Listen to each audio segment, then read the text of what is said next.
Today we're going to talk about, I'll move back to this slide here, how leaders can prevent and resolve conflict during difficult situations. We'll talk a little bit about how this came about, but Kirsten and I met a couple of years ago now, I think, at a mastermind that we're both a part of. And I've just always respected her views and just love her expertise in this area.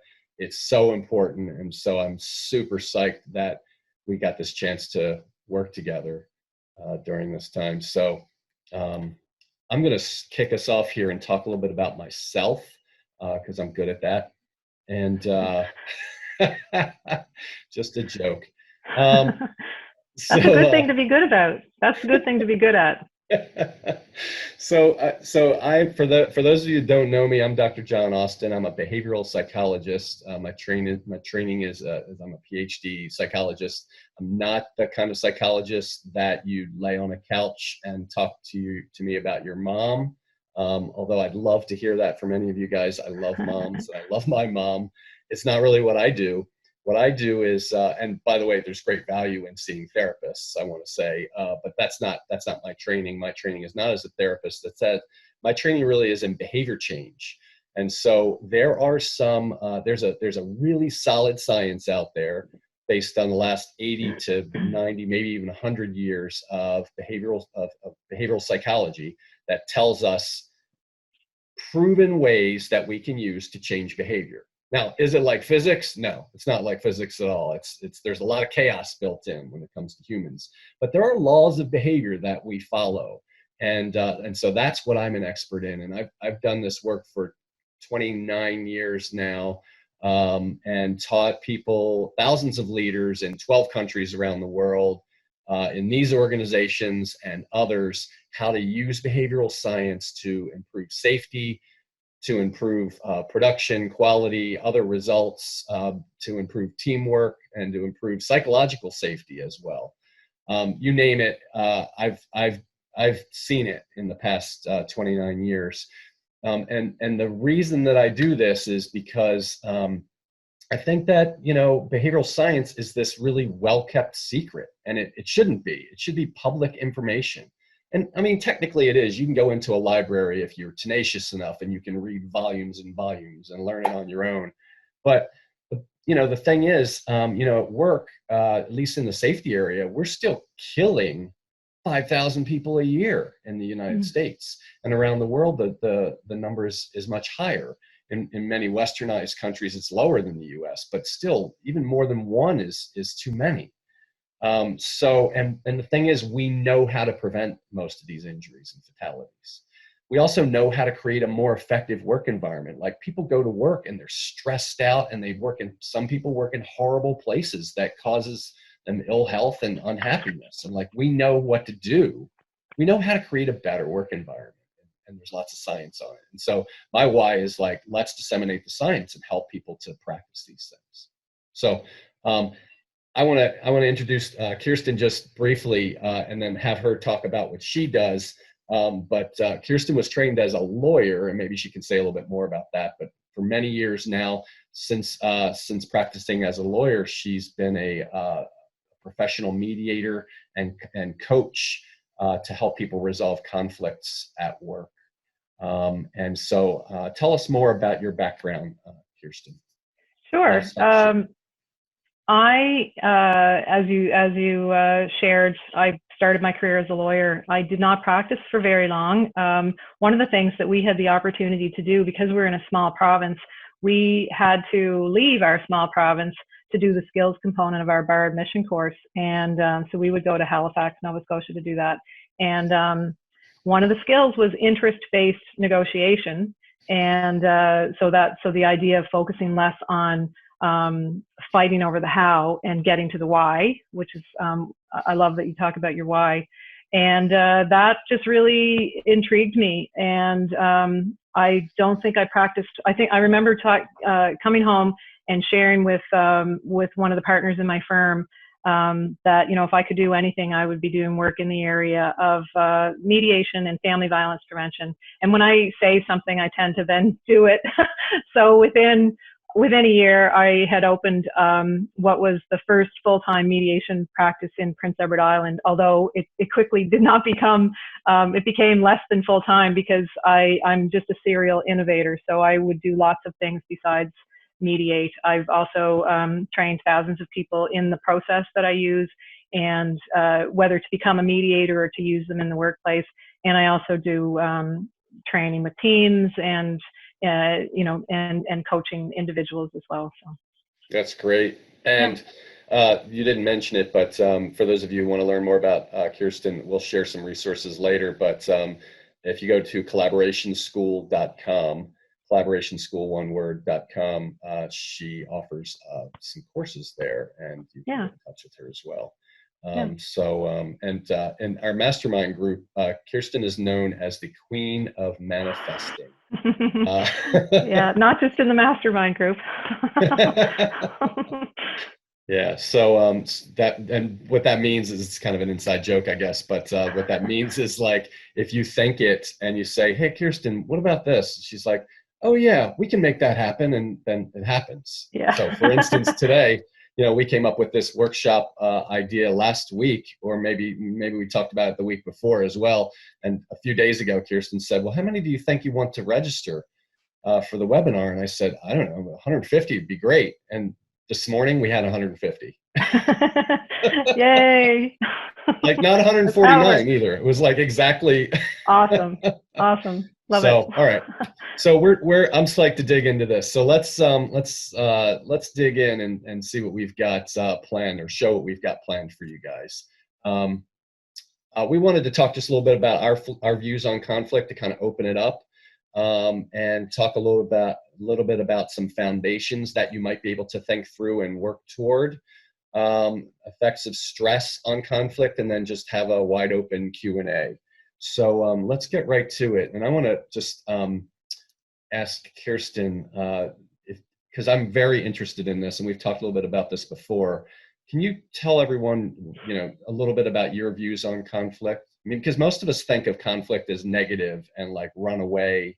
It's not going to be good in any way, but you have a different view on that I think is fascinating.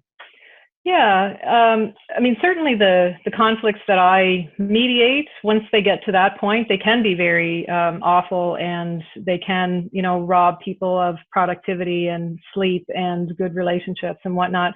But, there are ways that you can address conflict so that it actually increases productivity, increases, connection, improves your relationship, increases innovation, and helps you to find solutions that are really out of the box and that improve things. And I tend to think of conflict as not just the yucky stuff, but really just the disagreement about how or why or when to do something, or how we communicate together or whatever. But it doesn't have to be some horrible thing. And in fact, one of my biggest tips around managing conflict is preventing it. And so, when you can catch it at those little stages, it just has the opportunity to just really give you the kind of relationships and kind of solutions that you want, that meet your needs. That's great. Yeah. I'm making a note of that, because I want to come back to that. How can you make it more productive, and how can you catch it at the early stages, and like what are some of those triggers that you might be looking out for and stuff. So let's put a pin in that one and come back to it. That's fascinating. Sure. I was thinking this through in terms of like so I teach some courses on having difficult conversations, and that's something that I do online and face to face. But thinking about conflict, like for this workshop, I was kind of trying to think like, well, what would behavioral science have to say about this? And so, if we were to think about it behaviorally, any behavior that any of us engage in, this is kind of one of the laws of behavior that I referenced earlier. Any behavior that you engage in has a source of reinforcement for it, right? So like, there's nothing that any human does that doesn't lead to reinforcement. I mean, if you do something over and over again, you do it repeatedly, by definition, you're getting something out of it that's reinforcing your behavior, even if it's causing conflict. I mean, I've definitely seen work environments where people are, for whatever reason, they find it really fun to piss people off, right? Hmm. And to do things that irritate others and so that cause conflict, and then just sit back and watch it happen, right? I don't know. You've seen that? Yes, I've heard of some of those things. Yeah, right. So like I guess in my thinking about it, I mean, it's what we're talking about here is behavior, and behavior is driven by its environment that you operate in, and it's driven by reinforcement. Hmm. The other thing that occurred to me is that, we've evolved as humans. If you think about evolution and its role in this whole thing, we've evolved in humans to avoid major conflict. I mean, in the early days, the humans that avoided the saber-toothed tiger, as it were, lived to, play another day and pass on their genetic material and stuff, right? And so like Yeah. that conflict avoidance is kind of built in to what we do. Yes. I love that. And but it's not always functional in today, like in the environments we operate in today, right? Like there aren't any saber-toothed tigers running around. I mean, Yeah. and it's unusual that we need to avoid conflict because of physical violence, right? So a lot of it, I think, has to do with the way we think about conflict, right? And from a psychological perspective, I mean, conflict is kind of like an arbitrary word. It only has the meaning that we've given it, and I think we tend to give it a negative meaning. We I have a agree. negative outlook on it. Yeah. Um, I like what you were saying about that every behavior is driven by some source of reinforcement. I often talk about, so when I talked about interest-based negotiation, so it's like needs-based, I guess. So looking at the why, what I often teach and talk to people about is that every single behavior that a person does, every action we take, everything we say, everything we do, it's about us trying to get our needs met in the best way we know how, but we usually don't actually know what those needs are. We're acting sort of instinctively because somewhere in our body, we know what those needs are, but we might not know it consciously. Sometimes we do know it consciously. Like if the saber-toothed tiger's there, we know that our need is safety, right? And we run away, hopefully. But a lot of the needs I think that people have in the workplace are a little more under the surface, and we don't take the time to think about what they are, but they're still driving our behavior. that's a fantastic way of looking at it. Yeah, I like the way you put that. Like, a lot of our behavior is driven by trying to get our needs met. So if you were Yeah. to think about a specific conflict in your own, just speaking to everyone online here, if you were to think about a specific conflict that you've encountered or seen in your own workplace, could you reframe that as each party trying to get their own needs met? And would that be useful in reframing that? And that's exactly what I do. Yeah, That's sort of the crux of the process that I use to mediate, and what I teach people to do is to identify what are those needs, or interests is another word for them, and because the idea of it is that when you know what those needs are, if the conflict, if the headbutting is happening because of people have different ways of or different hows. When you get to the why, there's lots of different ways that you can satisfy the why, right? And that's the magic of collaboration. That's the magic of interest-based mediation or negotiation. Is yeah, that yeah, it's about finding a different way to get your needs met. that's great. I was thinking about the same, something that's sort of really related to that is, and we can come back to this, but like, I often talk about, if you want to say something to someone, which is usually the solution, it's going to involve saying something to someone probably. Mm-hmm. There are like a million ways to say what it is that you need to say, right? So like if you have something you need to talk to somebody about that might, you think, lead to conflict, you can say, this is a major effing problem. Or you can say, I'm curious about X, Y, and Z or something, right? Like, and Yeah, they're or we have completely an different. opportunity here to do something really innovative. Let's talk about it. Yeah, Maybe. yeah. Could So I be want to come another. back. I want to come back to that and hear what Yeah. kinds of like words you might recommend people using, because I think that's a lot of times that's a trip up for people. You know, Yep. I hear people who I work with, my clients sometimes they'll come across as too aggressive, not intentionally, but I think it's because of they're just using a different set of words. And if they chose just like a slightly different set of words, it would be a completely different outcome. Absolutely. I think we use conflict or negative sort of language when we have conflict, like I'm concerned about or I'm worried about. And not to say that those are not good words to use, but I think we err on the side of those types of words.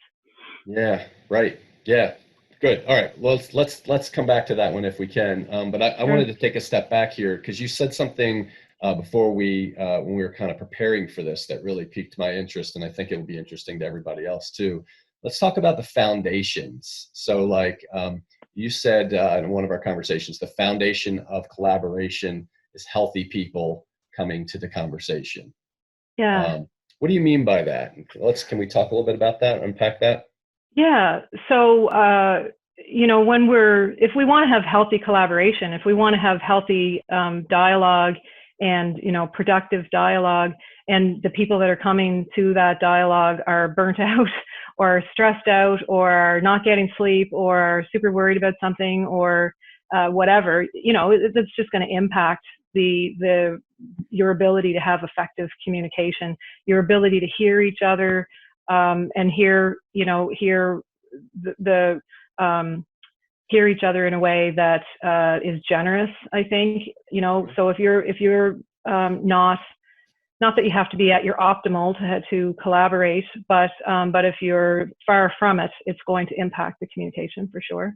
Yeah, yeah. So I wonder how that plays out today in the special situation that we all find ourselves in, where we're Yeah. either not working or we're working in a different environment than before, with the pandemic going on right now.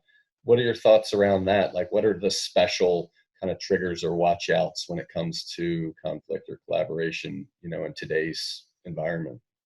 Well, definitely, the idea of maybe if you're feeling like you're triggered or you are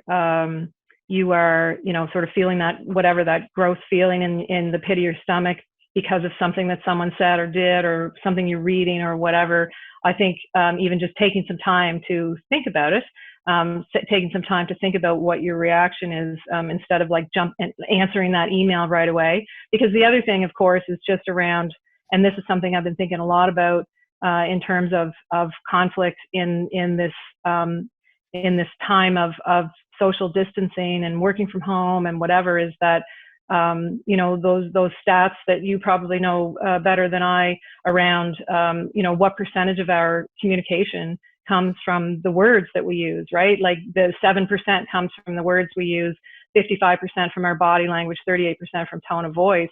And so when we don't have that, when if we're choosing to use email or text or whatever, I have this little thing that I do. I wonder if I could do this little thing. I'll have to trust that, because we can't see people on the video. There were some questions earlier wondering if they were doing something wrong because they couldn't see their own face, but that's by design. It's just, you're just going to see John and I in a screen for Janelle.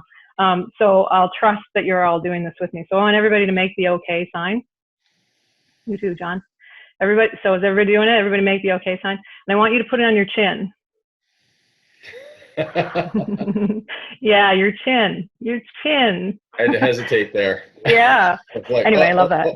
I love that. Yeah, But it's yeah, really good. so body language is such a huge part of the communication that we have. And so when we don't have that, especially when trust has broken down, which even if we have a good relationship, going into all of this stuff that we're dealing with now, trust has broken down around the workplace. If we're having to move, our workplace to the kitchen table, or if maybe we don't have work anymore, or maybe we're not sure what's going to happen. Maybe we're working in the private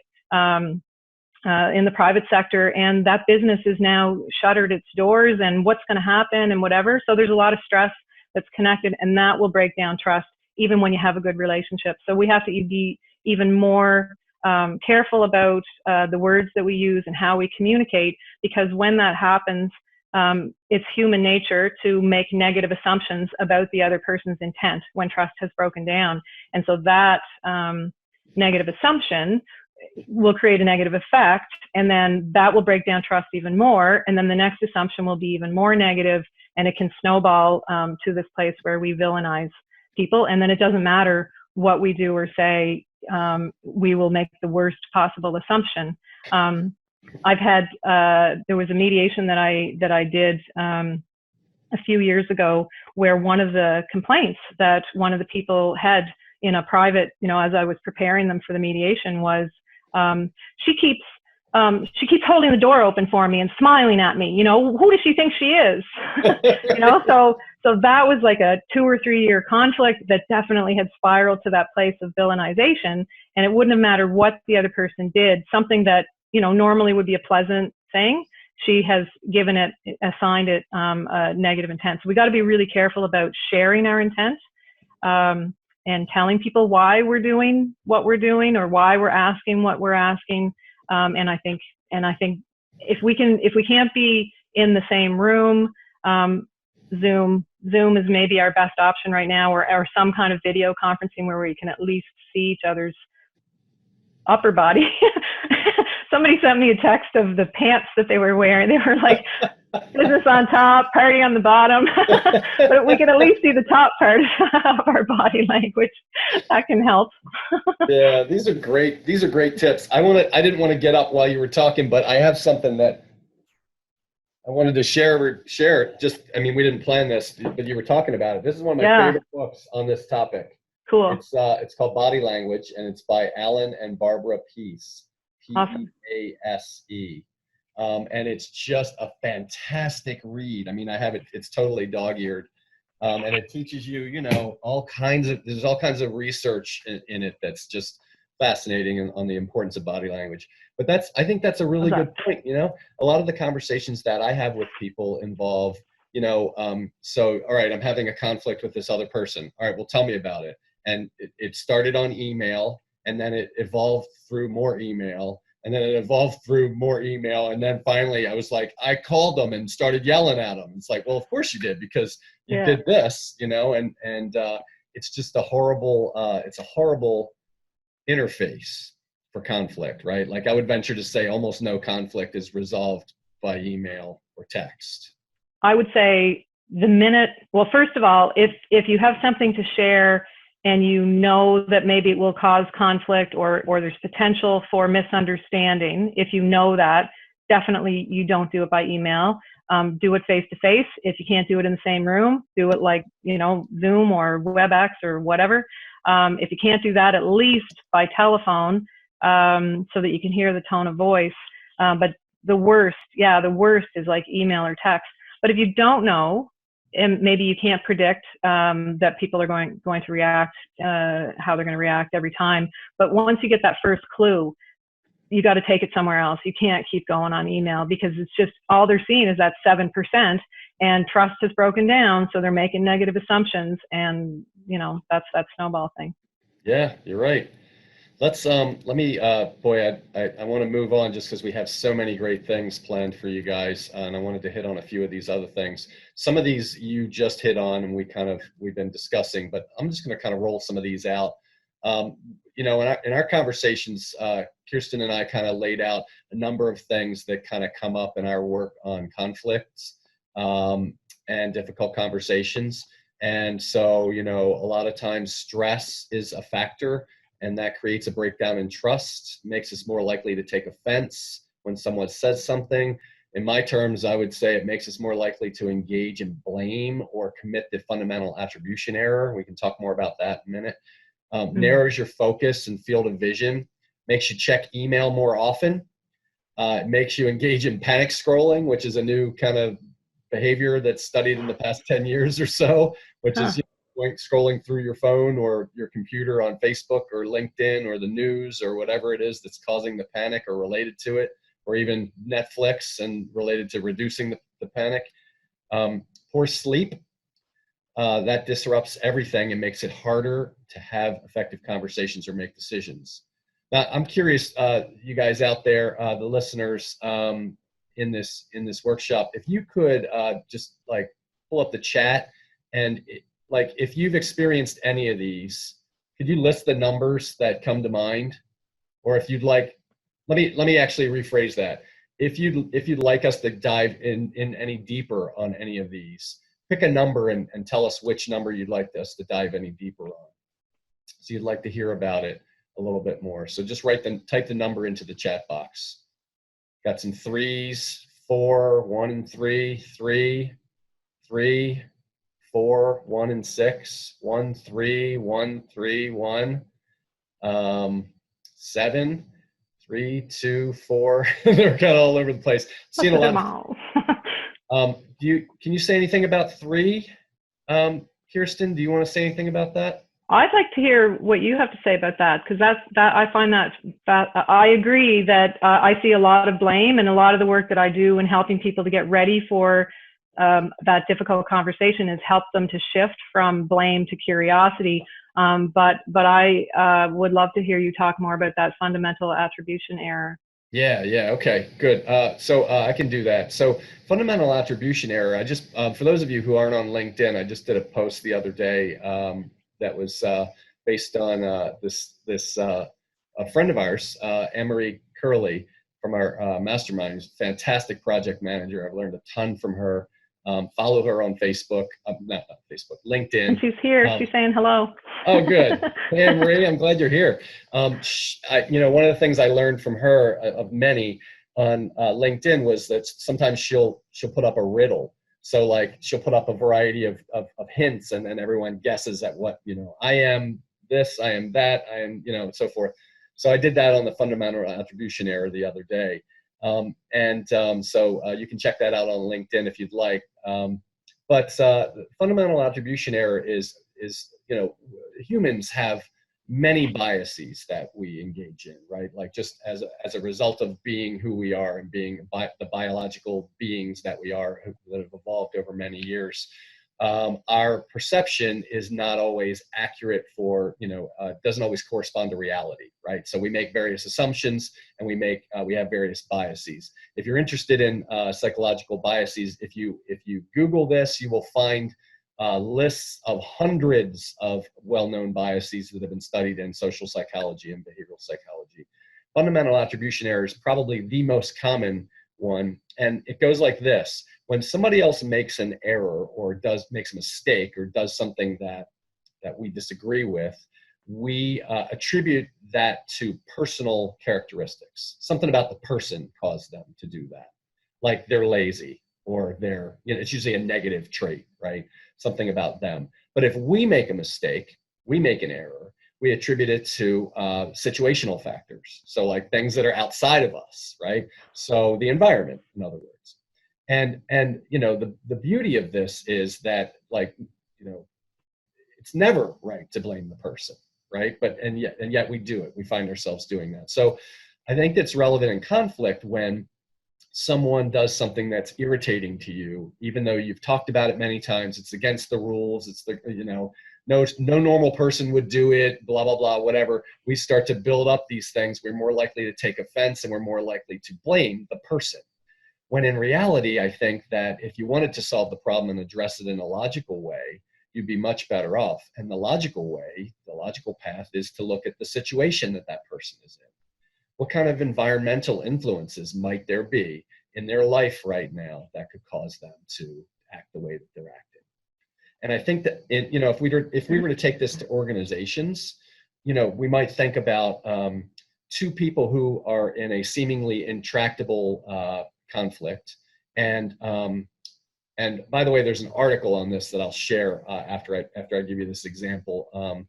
And Janelle's got the link. She can share it with you. It's a Harvard Business Review article that might get you thinking about this. But in this article, the author suggests doing just what I'm saying. And so looking at systems that might be driving people to be in conflict, looking at incentives, if people are working in silos, is it possible that the environment is incentivizing individual performance rather than group performance or working together? looking at role clarity, because a lot of times people at work, they have conflicts because it's unclear who's supposed to be doing what, right? Looking at behavioral expectations. Again, it's a matter of clarity, right? When there's uncertainty or unclear expectations or anything that's unclear, then people will tend to have conflict.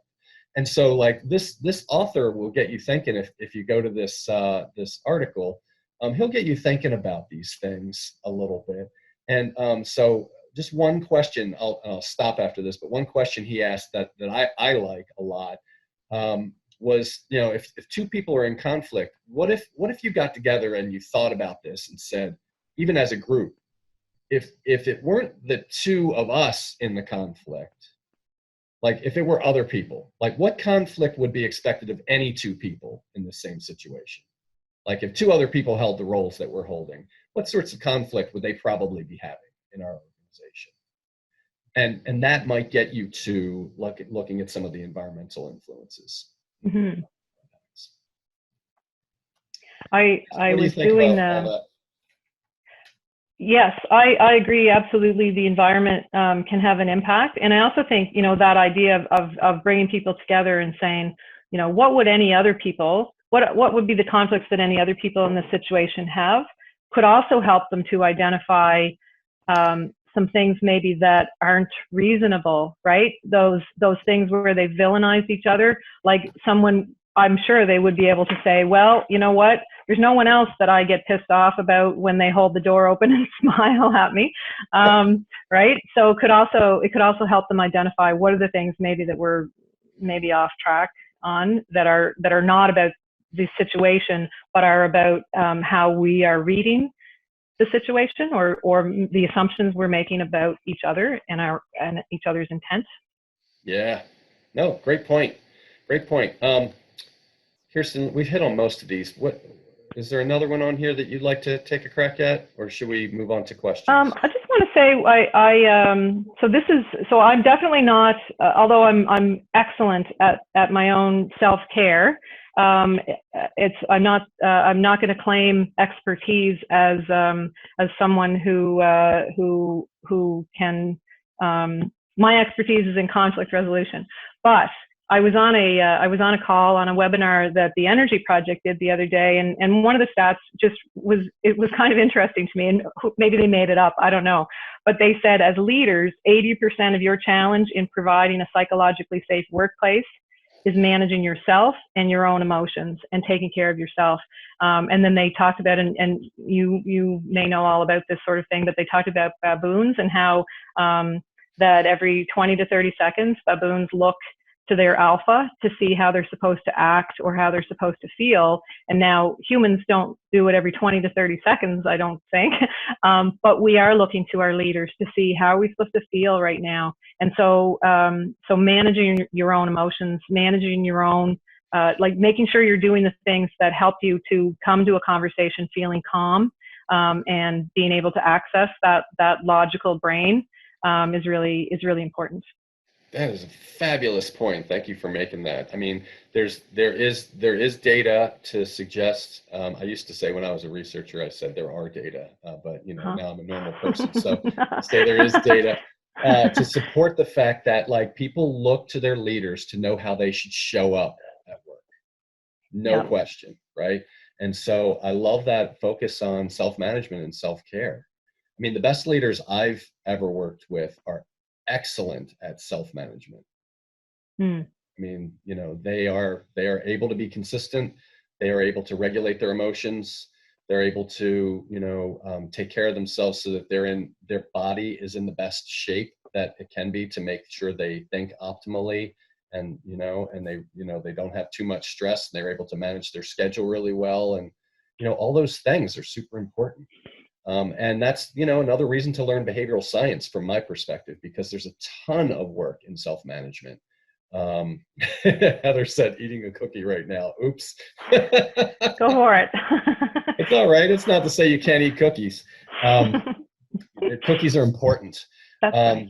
But I mean, I think that this point about emotional regulation is super important. So thank you for bringing that up. Yeah.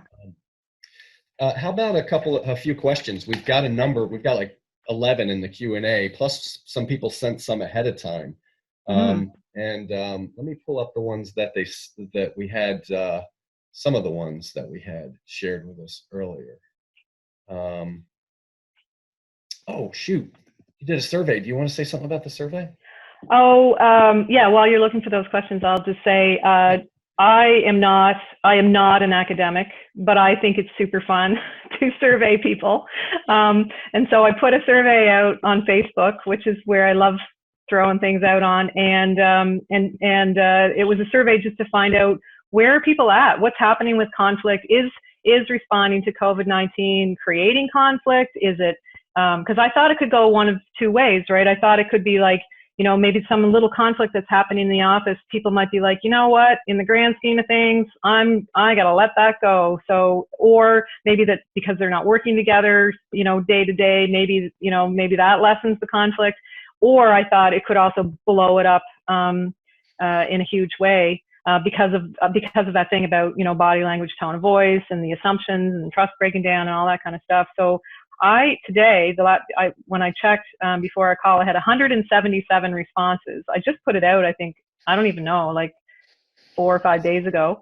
80% are from Prince Edward Island, so thank you, Prince Edward Island, but the other 20% are all over the place.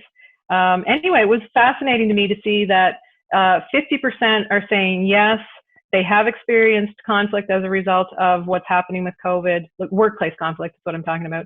And 50% said no. So I thought that was kind of interesting.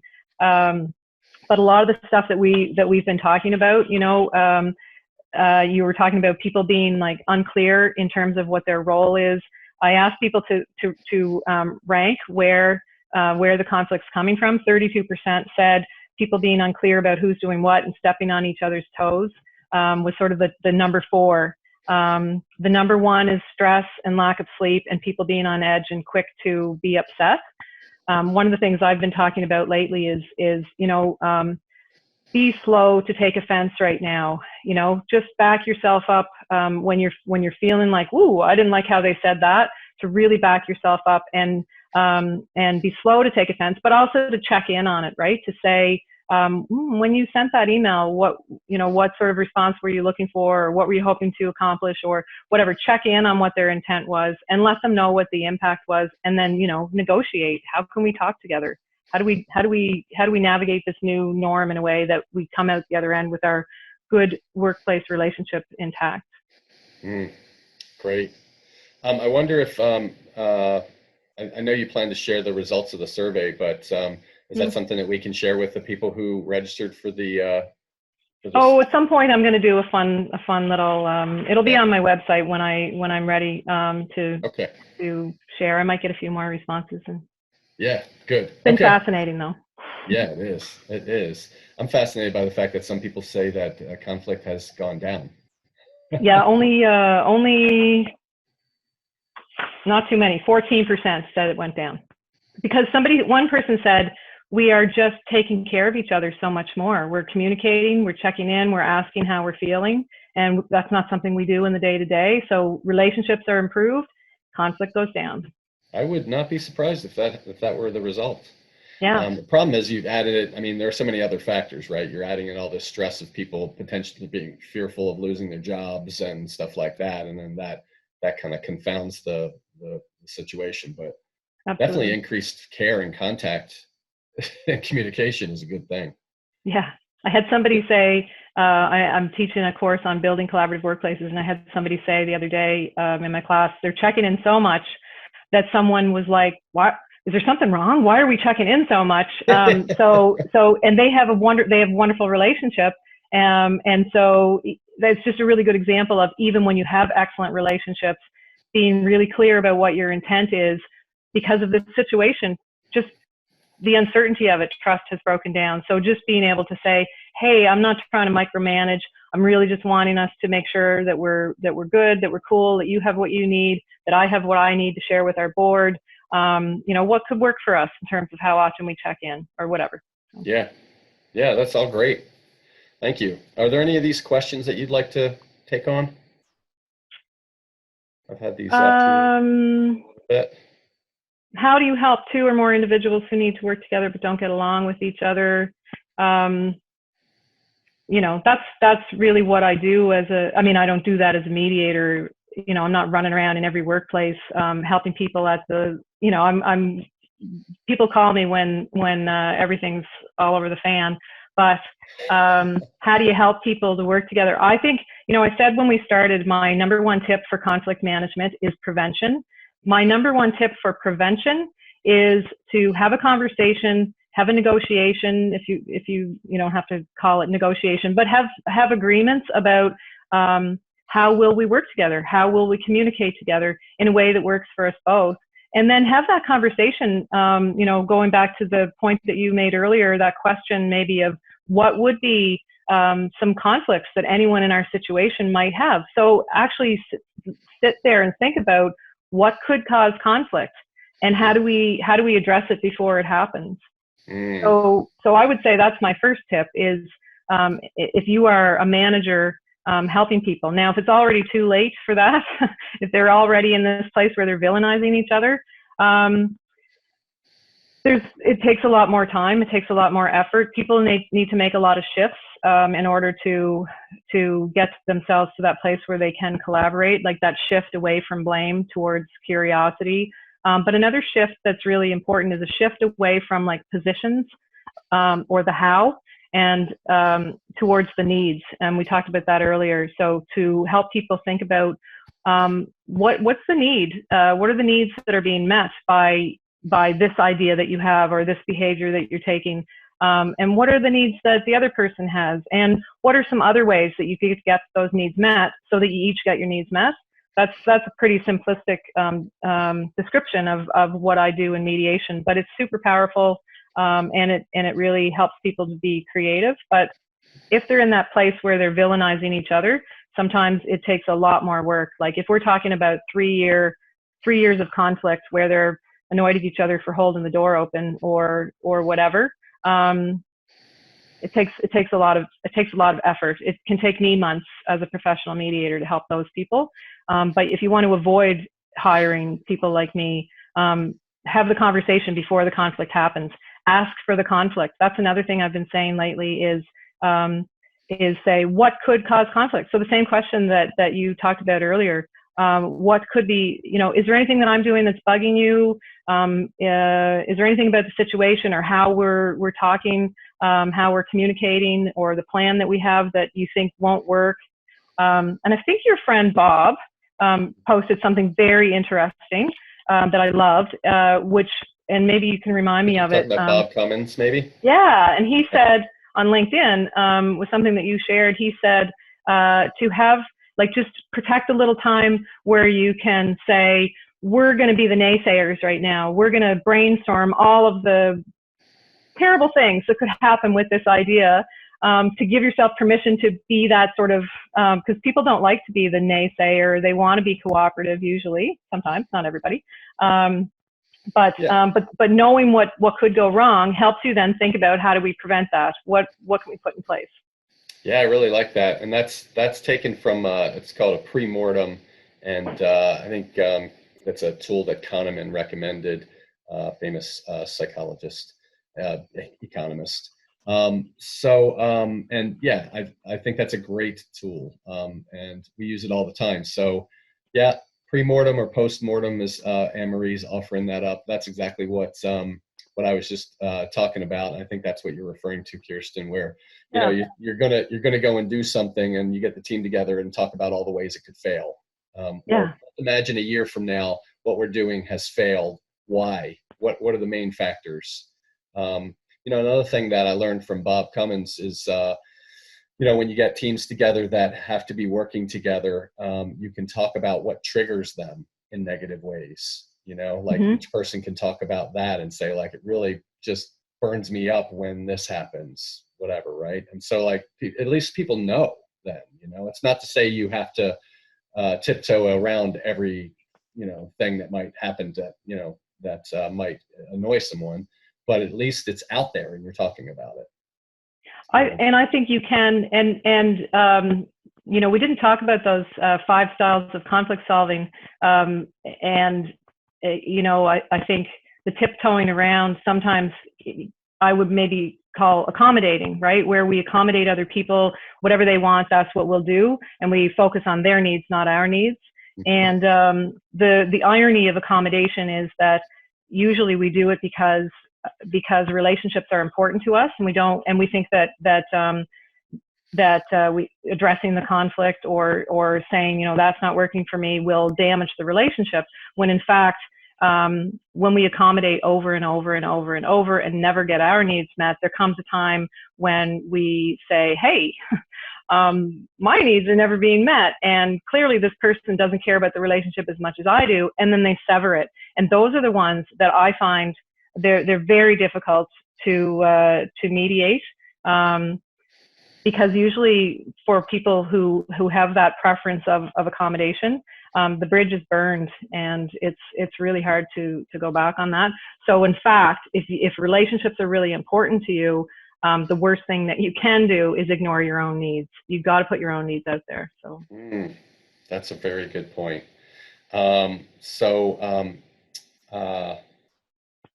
was another question on this page that I feel cognizant of the fact we've got so many questions. Maybe we should try to address some more of these. Sure. And we won't get through them all, and we'll do something for those that we don't answer. Maybe we can answer them offline or send them in an email or do it by LinkedIn or something like that. Kirsten and I think we can agree that we'll come up with something to try to answer all of your questions. But here's one that was sent ahead of time that says, when silence on Zoom meetings appears to reflect passive-aggressive stance, what are some ways to call it out and break the silence so that you don't get stuck in a story, in quotes, story, in air quotes.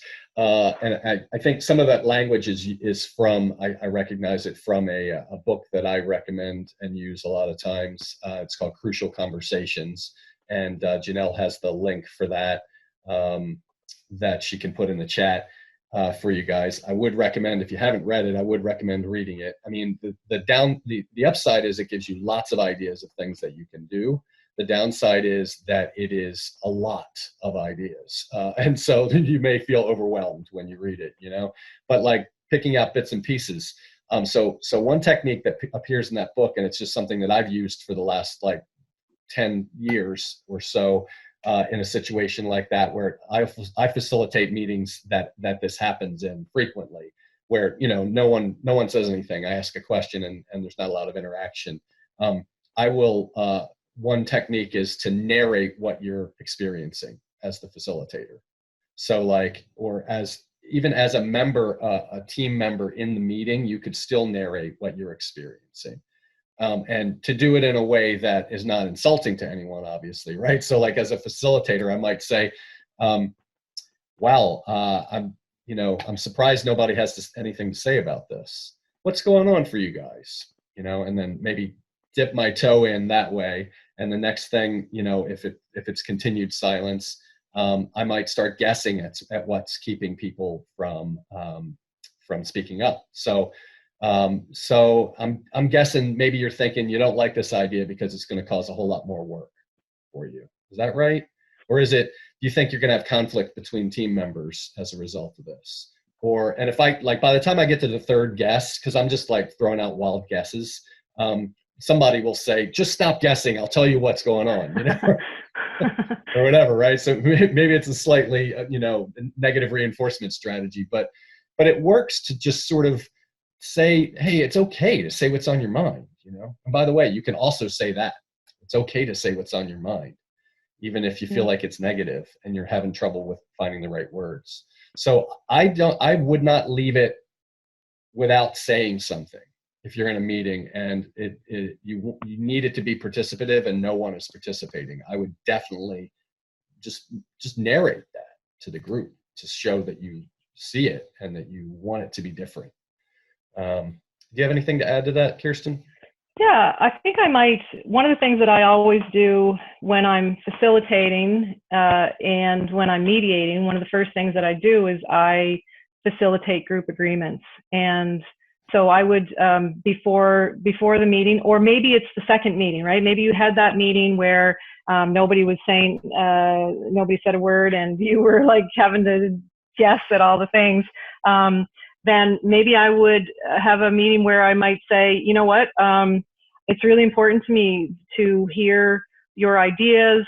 I want to be really inclusive about how we're going to move forward. And so I really need to figure out a way to get some engagement and get your ideas. And I don't know that that meeting that we had was the best way to do it. So I want to do some brainstorming, or it depends. If it seems like it's a huge conflict, maybe I'd have one-on-one conversations with people to say, what was going on? You know, what could we do differently? Otherwise, maybe I would do it, in the group.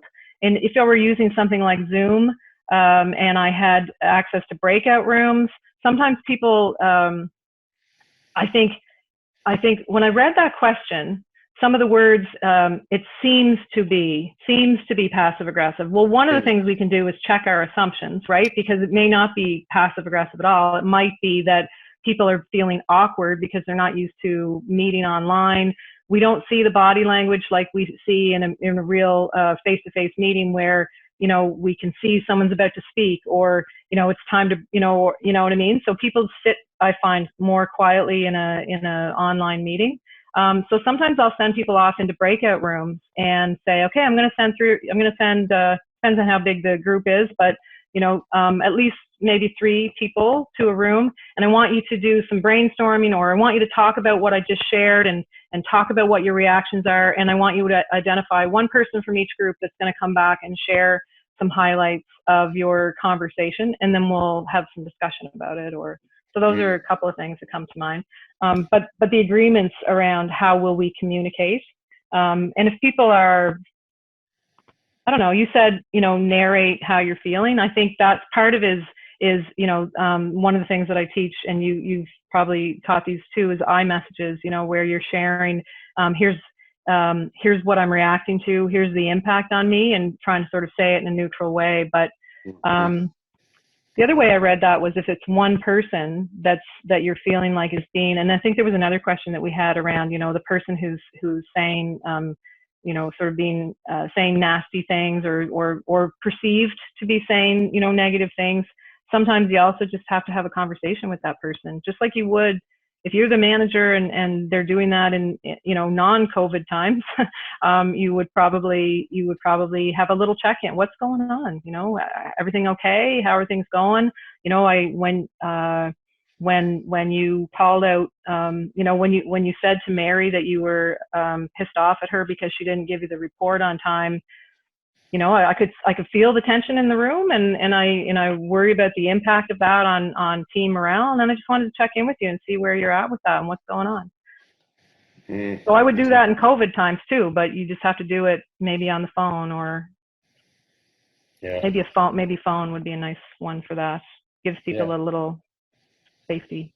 I agree. Yep.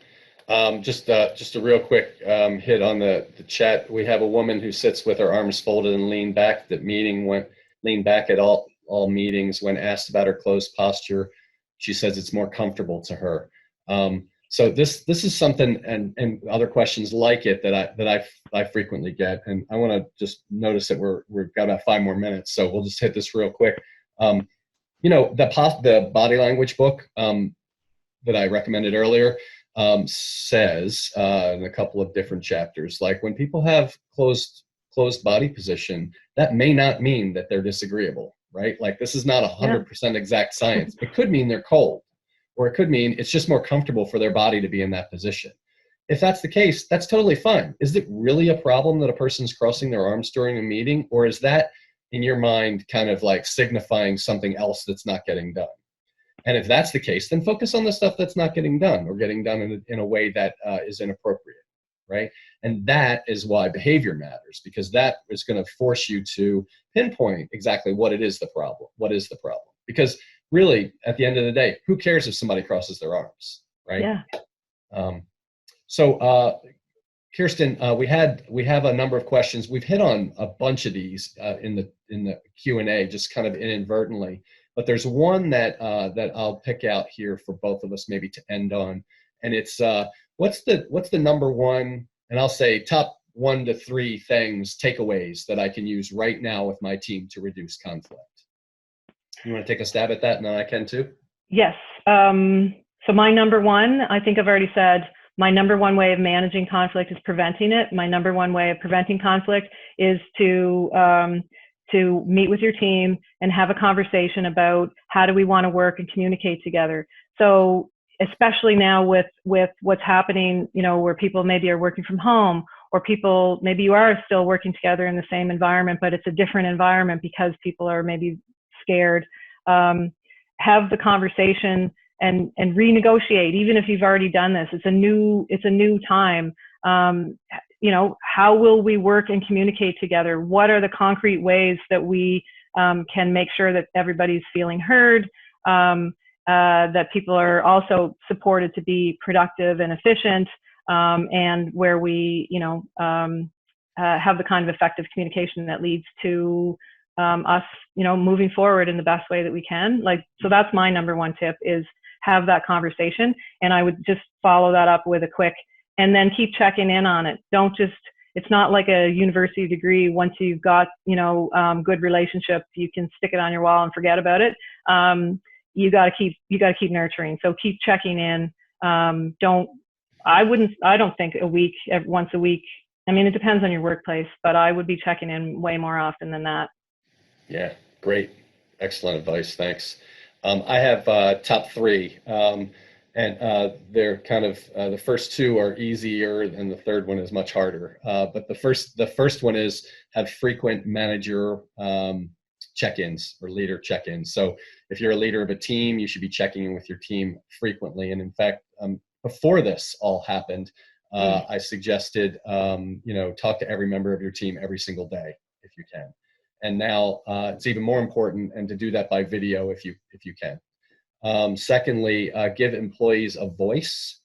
And so, you know, there's lots of technology that allows this.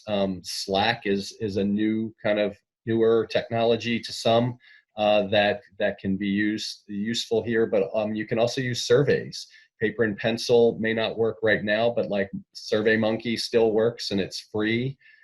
I use a Turning Point polling technology, and they're free versions of that too, where you can ask questions in company meetings or team meetings, and it's anonymous. You can allow people to write questions too and get the input of the rest of their team. And you can learn a lot by doing that, and it gives them a voice that's safe. And then the third thing is to try to teach leaders and managers to model productive disagreement. And team building, you know, with their teams. So like on their team, they should be able to model why it's important and how you can have productive disagreements. Like, because you get way better outcomes if you can disagree with each other, right? Yep. Come on, disagree with me. Ha, you are wrong. Yeah, so those are the three that I would recommend. I love your suggestions, so I want to just I've got two things I want to show you guys, and we'll close out. And Kirsten and I will stick around for a few minutes afterwards as well, if you've got more, so that you've more questions, and we can kind of continue the conversation. I want to talk about real quick, Kirsten, what do you want to say about your collaboration school? One thing that I would say is that I have a free resource on there that I think is another of my top tips, and it's called 5 Simple Steps, and it walks you through how do you be really clear about your intent so that you can avoid people making assumptions about your intent, or how you can help people or help yourself from making assumptions about other people. So it's sort of the how do you tackle the conflict before it becomes the big conflict. And then that's just right to say that sorry, that's right on the front page of collaborationschool.com. Yeah, so if you go to Collaboration School, you can download it. And then there's a couple of courses that I have coming up. One, there's information on the managing and preventing workplace conflict that is on there under the training tab, and the introduction to mediation will be coming in the next week or two. Cool, that's both great. Online. Yep. Perfect. I'll share for my side of things. I do courses in leadership, safety, leader conversations, coaching, and as I said, difficult conversations as well. If you'd like to learn more about that, you can go to reachingresults.com. or if you have a specific question or set of questions about, behavior change in organizations or in any of these areas, book a call with me by clicking the link, and maybe Janelle can add that to the chat as well. And I'm happy to have a free call with you guys, any of you guys who have come to the webinar and dive a little deeper. And I'm sure Kirsten is too. And I can help you get in touch with her, or you can email her at, what was your email again? Kirsten@collaborationschool.com. Kirsten at People always spell my name wrong though.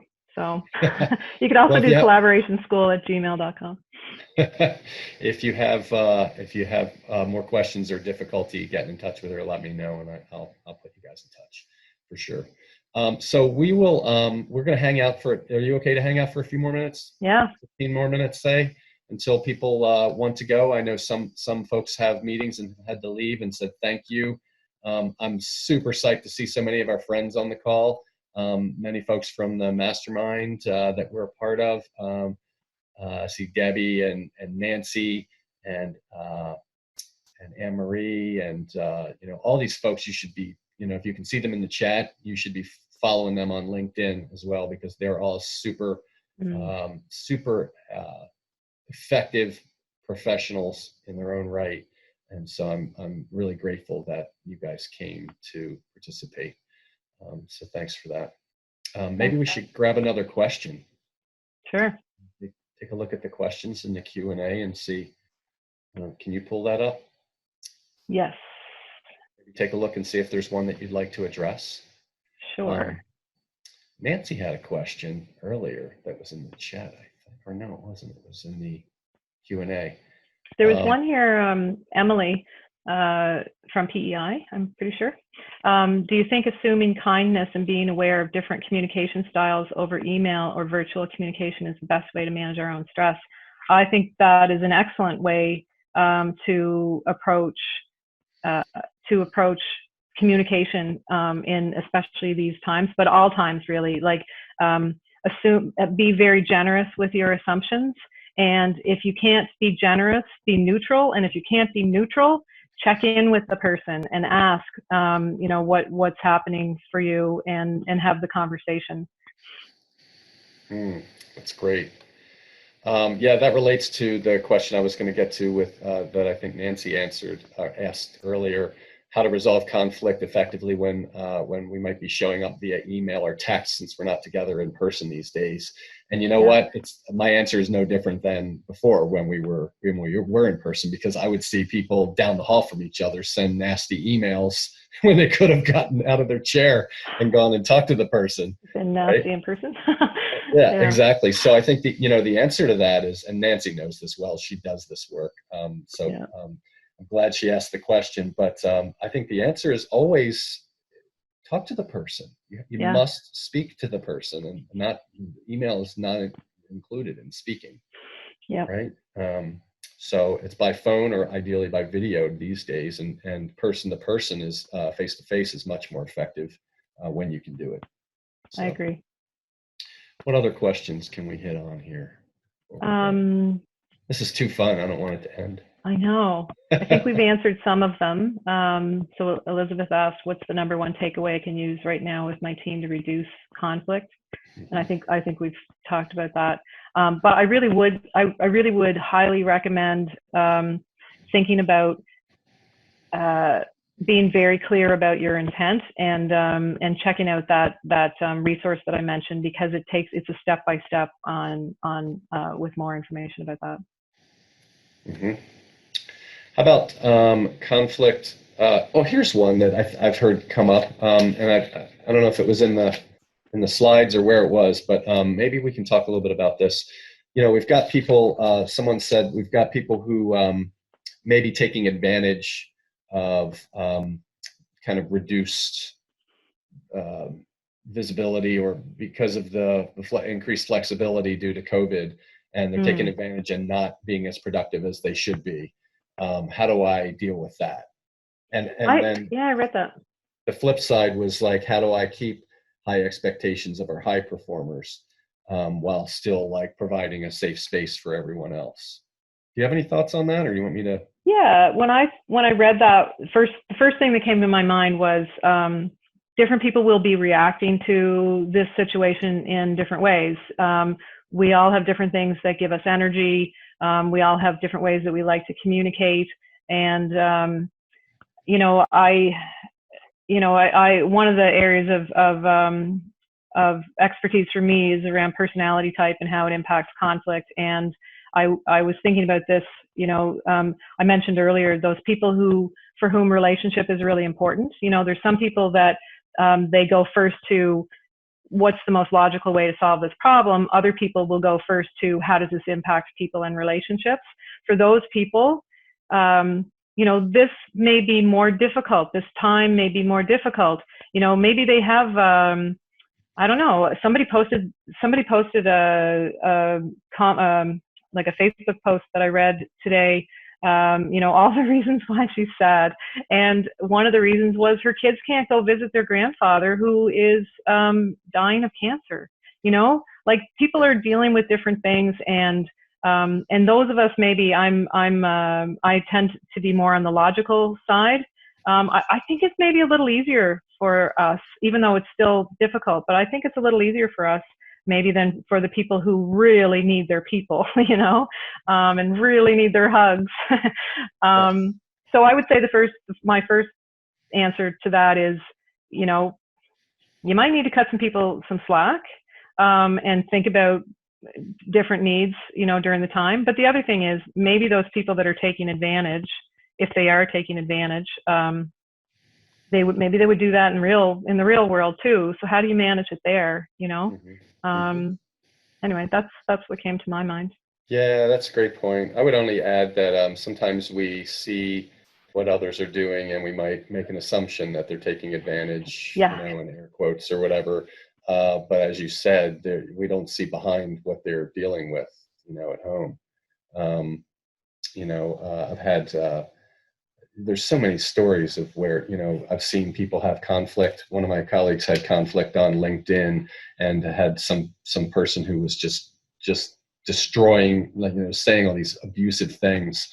And so he reached out to that person, and privately, and they ended up on the phone, and he found out that the person had just like lost their home, and their spouse was very ill, and they were caretaking, and like all these things that the person was struggling with. And like, well, does it excuse the person for being abusive? No, it doesn't, but it gives you a little bit of context, and it kind of may give you pause, right? So like, Mm. someone who you feel like may be taking advantage, maybe there's a conversation to be had there, not around like, hey, I feel like you're taking advantage of us, but more like, is everything okay?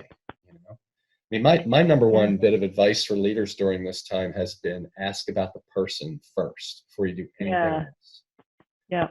That's the thing that matters right now, the person and their family. Like, that's the thing. It's not the work. The work doesn't matter as much anymore yet, or not as much as the person.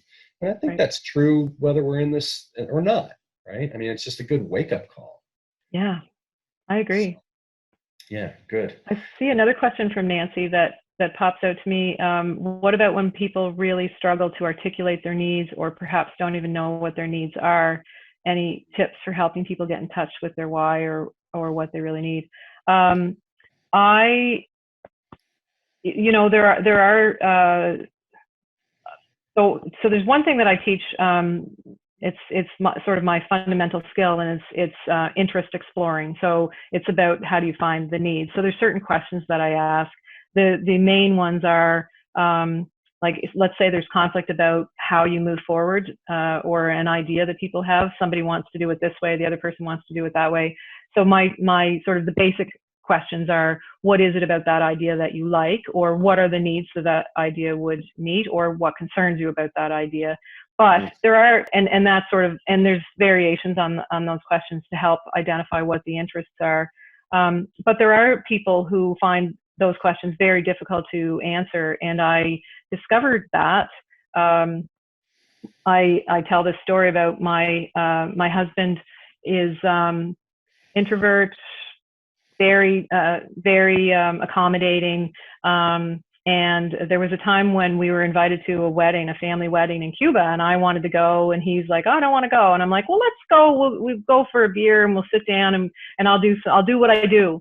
And I often say, if there were world championships of interest exploring, I would blow everybody out of the water. But I had this like great big long list of all of my interests, and I had like 3 of his, and I was like struggling to get. I was like pulling teeth. And anyway, I came to realize and understand that as a child, he didn't always get his needs met, often did not. And so for people who don't get their needs met, maybe whether growing up like that or maybe it's within the workplace conflict, they learn to wall it up because it's less painful, than having the needs and not having them be met, right? So for people who are in that situation, it can be more difficult, and it can take a lot more time, and it probably requires them wanting to do the work and to become more self-aware of that. But it may not be that quick sort of thing that might happen with people that maybe have them a little closer to the surface. Yeah, really good point and great story. Thank you for sharing that. From a behavioral perspective, if we were to talk about finding or identifying your needs, I think in my mind it goes back to reinforcement and enjoyment. And so if you were to think about making a list of the things that you like to do, that might give you some insight into what your needs are, I would think. That's an accepted kind of therapeutic strategy as well, right? So like, even in deciding what you want to do for a living or what your career path or what your work is, if you made a note of, as you went through your day to day, what are the things that, when I was really happy, what was I doing at that time? And you start to make a note of those things. Those activities are probably correlated with the things that you like to do and the things that you need, and the things that you want to have in your life. So a list of preferred activities is a good behavioral way to go about that. Yeah. I don't know. Do you see any other questions you'd like to address? We're at almost 1:15. We maybe have time for one more. Anything pop out to you? I'm curious about this top one. The way that I read it, how things will go. How will things go between us after we solve this conflict? I could read that in a couple of different ways. Like one is the larger context, like after COVID, will things go back to the way they were or not? Or it could be if you've got 2 people and you've got a conflict, how do you get past it and how do you kind of manage things afterwards? I think on the COVID front, just kind of thinking as a behavioral psychologist, there's a great deal of weight in inertia, and habits and behavior patterns. And so I know it's the common thing to read these days. It's like nothing will ever be the same. It will be, completely changed 100%. And I don't believe that necessarily. I think that most of the evidence suggests that people will, as we go back to work and we are around people, that environment will take hold over our behavior again. It will change us back largely to the way we were before. And I think there'll be some exceptions to that where some will recognize, hey, we can have meetings by video, and we learned how to do that. So that's cool. We can do learning and education by video and online, and there's a good thing there. But like when I'm operating at the office and I'm around the same people I was around before, most of the same behavior that I had before is going to come out. That's my view on that. I might just, one idea that comes to mind and something that I've been asking people on in my courses is, what is something that is happening with your team right now that you want to carry into, after, like what's something that is going, that's going well, that's nice, that you think is really having a positive impact on your team. Like somebody who posted in my survey said, I've never felt more cared for by my team, and it feels really good. And we're checking in with each other, and we're not just checking in about how's the work going. We're checking in about how are you doing? Like you said earlier, John, like focus on the person. And honestly, one of the I have sort of top three things, top three learnings for me in the 24 years. Kirsten, let me interrupt you for just a second, because I think this is a great question. Could you guys, if you're still on, could you chat in the chat box? Like what about the way things are operating now do you like, right? Is that the question? Yeah, like what's something that you want to carry on when you go back, when we go back to whatever our normal is going to be. Yeah. Yes. Yeah. So go ahead and chat that while we're talking here. That's cool. Sorry, continue on, please. So my top three learnings. I was asked to speak at a conference, and I had a very short period of time, and I thought, what can I share in the period of time that I have? And I distilled my top three learnings in my 24 years down to these, and I've shared some of them already. One is that idea that when trust breaks down, we make negative assumptions about the other person's intent. So that's one, and so that how important it is to be super clear about what our intent is, and also to share with people the impact on us. The other one is that interest-based thing, right? Where every single action that we take is about us trying to get our needs met in the best way that we know how, even though we might not know what those needs are. And when we can find out what those needs are and what the needs are of the other person, it helps us to be more creative about the solutions that we come up with. But the third one is about relationship, and I really do believe that having good relationship leads to good solutions. And I don't think you can have good solutions without good relationships in the long run. So the more we can do to focus on good relationships right now, and can continue to do that, when we go back to whatever our normal is going to be when we go back, that's the biggest thing. Somebody asked earlier, what's the one thing I can do right now with my team to manage or prevent conflict? Focus on good relationships. Fantastic. I love it. I mean, and that's why we get along so well, you and I think. One of many reasons. I completely agree. And so if I were to do the same thing and think of like the top learnings and the top sort of points that I tend to share over the past 20 years or so, it's business, organizations, everything really relies on people and the behavior of people. And people are not robots, they're individuals and they need to be treated as such. And that therefore you need to have relationships with people if you hope to influence them in any meaningful way. And then if we were to bring that to work, the natural extension to that is like that leaders are the ones that create the environment that we operate in, and that we and drive a lot of that interaction, and whether we develop relationships with each other or not. And so as a leader, the thing that I'd be thinking about is like, how can I use this opportunity or use this time as an opportunity to strengthen relationships and to strengthen what we already have. And I know that people are experiencing furloughs and layoffs and very difficult times. And that being said, I still think you can probably do that in a way that develops the team and develops the relationship, because you're going to, I mean, even if it's only pragmatic, aside from being the right thing to do, even if it's purely pragmatic, you're going to need to rehire people pretty quickly when things tick back up, right? And if you have poor relationships and you've treated people badly during this time, then they're less likely to want to work for you. Yeah. So on that note, let's decide to sign off, unless you've got any other kind of final points you'd like to make.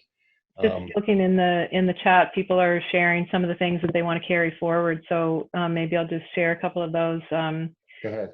They like the idea of the slowing down and the focus on health, and focus on maintaining connections, and pushing, someone said, oh, now I've lost it.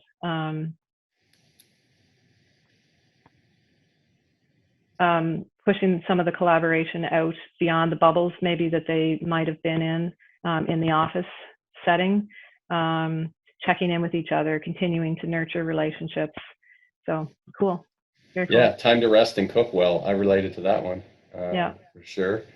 Um, Slowing down, focus on health, maintaining connections. These are all really good.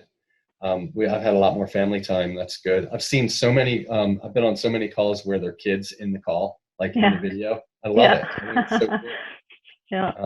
Because we act like that's not a part of our life, but yet it is every day. And so, well, Kirsten, I really appreciate you joining me here today. I feel super grateful to have gotten to the chance to do this and to work together. Um, and thank you all for coming. I really do appreciate it.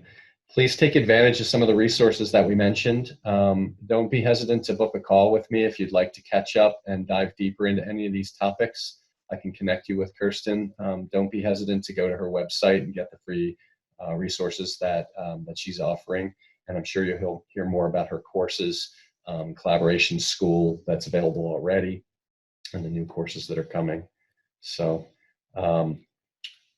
thanks a lot, everyone, for coming. And we're Thank going to you, sign off John. now. Thanks so much for taking the lead on this. It was super fun to do this, and thanks to everybody for joining us. Yeah. All right. Take care, everyone.